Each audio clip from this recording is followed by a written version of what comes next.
Hello दोस्तों, मैं विनय दुबे मुंबई से। क्या महाराष्ट्र में सरकार गिरने वाली है? क्या भारतीय जनता पार्टी का अगला शिकार एकनाथ शिंदे है?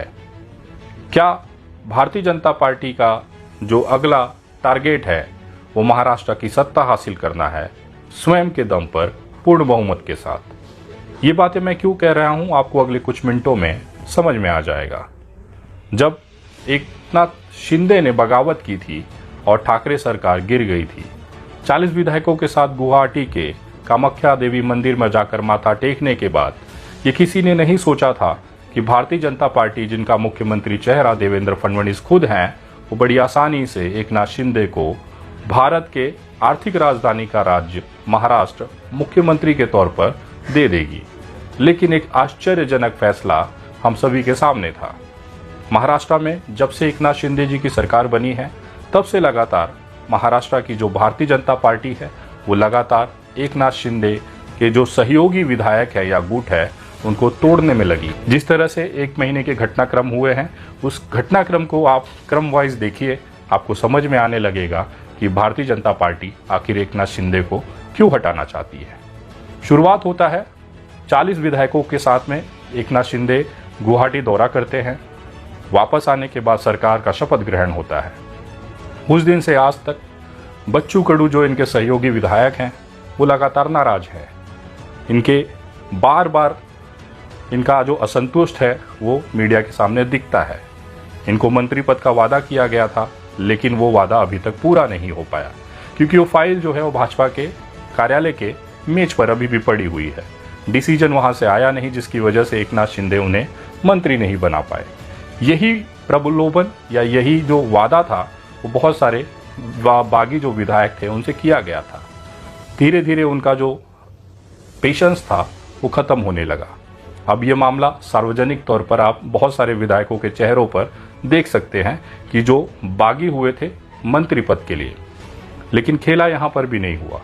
भारतीय जनता पार्टी के अमरावती के जो विधायक हैं रवि राणा, वो लगातार एकनाथ शिंदे के गुट के लोगों के ऊपर हमलावर रहे हैं।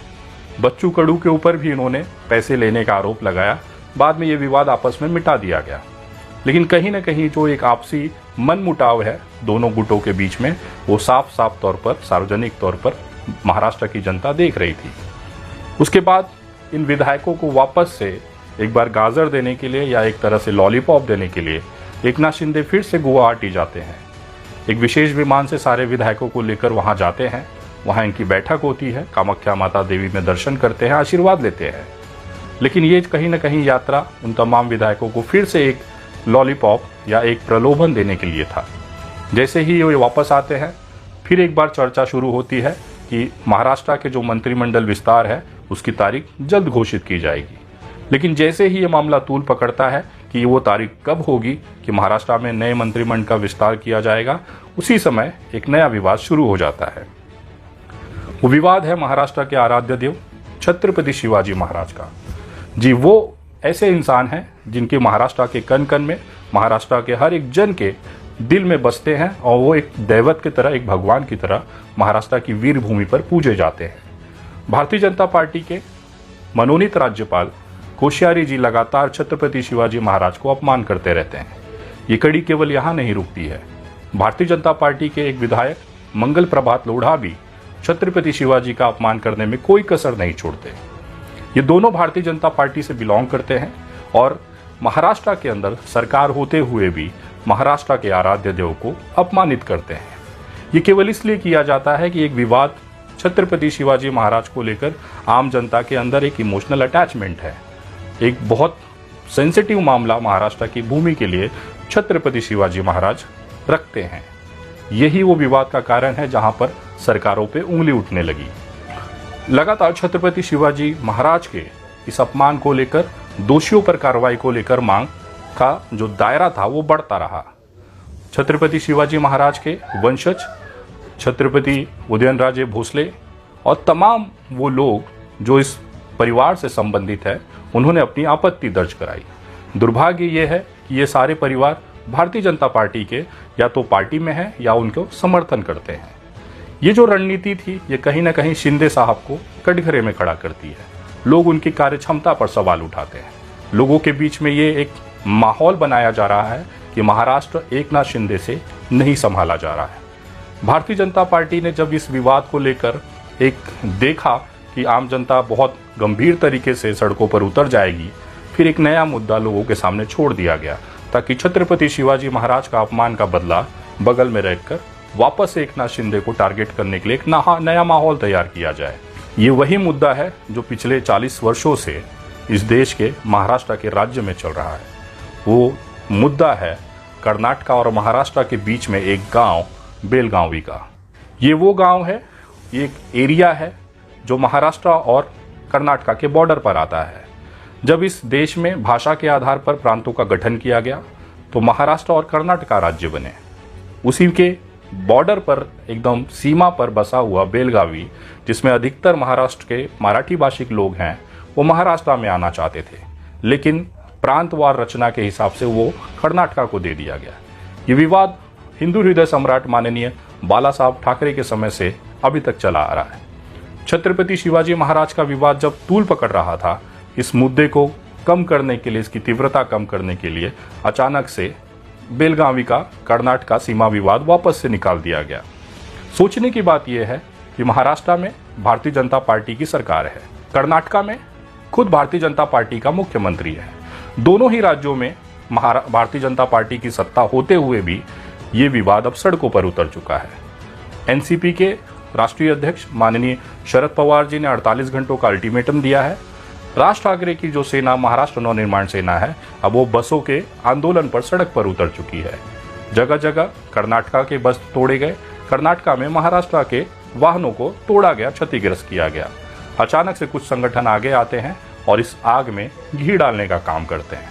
लेकिन सबसे बड़ा सवाल यह है, देश का गृह मंत्री माननीय अमित शाह जी जो खुद भारतीय जनता पार्टी के हैं, महाराष्ट्र में देवेंद्र फडणवीस जो खुद भारतीय जनता पार्टी के हैं, कर्नाटक में बम्बई जगह के जो सीएम है और कर्नाटक में जो सरकार है वो भारतीय जनता पार्टी की सरकार है। एक ही सरकार में दो राज्य एक ही पार्टी के होते हुए भी क्यों लड़ रहे हैं?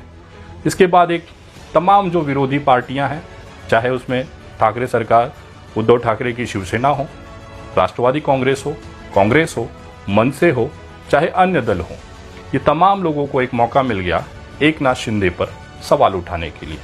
ये जो विवाद है लगातार एक के बाद एक, ये कहीं न कहीं दिखाता है कि एकनाथ शिंदे से महाराष्ट्र संभल नहीं रहा है। कहीं न कहीं ये षड्यंत्र भारतीय जनता पार्टी की तरफ से रचा जा रहा है ताकि लोगों के अंदर, महाराष्ट्र के आम जनता के अंदर ये भावना डाली जाए कि मौके पर चौका लगा के भले एकनाथ शिंदे मुख्यमंत्री बन चुके हैं, लेकिन ये उनके कार्य क्षमता के बाहर का दायरा है।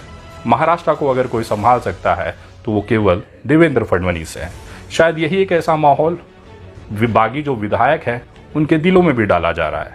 उनको ये बताया जा रहा है कि जब तक आप भारतीय जनता पार्टी का दामन नहीं थामेंगे, आपको मंत्री पद नहीं मिल पाएगा, भले शिंदे साहब कितना भी दबाव महाराष्ट्र पे बना ले।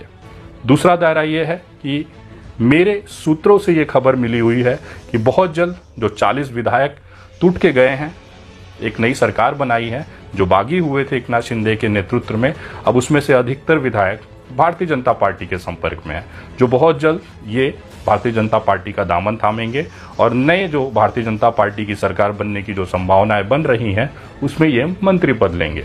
क्योंकि देवेंद्र फडणवीस के नेतृत्व में ये एक नया जो षड्यंत्र भारतीय जनता पार्टी खेल रही है, क्योंकि कर्नाटक में भी भाजपा, महाराष्ट्र में भी भाजपा, केंद्र में भी भाजपा, उसके बावजूद भी दो सरकारें एक विवाद को लेकर टकराई हुई हैं। ये चाहे तो मामला टेबल पर बैठकर हल किया जा सकता था, लेकिन एकनाथ शिंदे को बगल करना भी जरूरी है, क्योंकि महाराष्ट्र में सरकार बनाना भी भाजपा के लिए उतना ही जरूरी है। जब उद्धव ठाकरे जी की तबीयत खराब थी, महाराष्ट्र विकास आघाड़ी अपने बेहतरीन काम पर थी, तो एकनाथ शिंदे ने वहां पर बागी होकर 40 विधायकों को तोड़कर भारतीय जनता पार्टी के साथ सरकार बनाई। ये वही भारतीय जनता पार्टी है जिन्होंने पहले गुजरात में, जो कि भाजपा शासित राज्य है, वहां पर इन विधायकों की व्यवस्था की।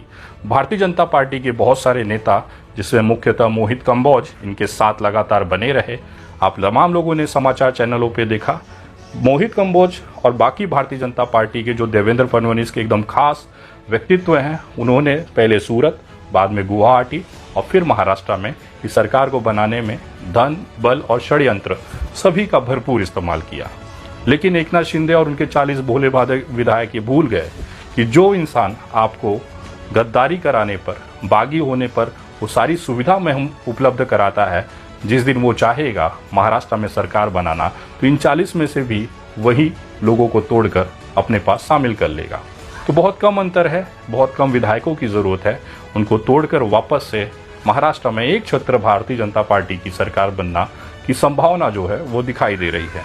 तो कहीं ना कहीं ये एक बड़ा सवाल आम महाराष्ट्र के लोगों में है कि क्या अब सरकार गिरने की तरफ बढ़ रही है? क्या एकनाथ शिंदे को बगल कर देवेंद्र फडणवीस या किसी नए चेहरे को महाराष्ट्र का मुख्यमंत्री बनाया जाएगा?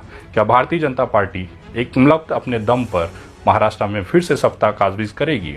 क्योंकि 2024 का चुनाव नज़दीक है, उसको देखते हुए कहीं ना कहीं ये लोगों के अंदर भावना भरी गई है कि जो 40 लोग टूट के आए हैं, उन्होंने पैसे लेकर एक गद्दारी अपने पार्टी के प्रति की, वो सक्षम नहीं है सरकार चलाने के लिए।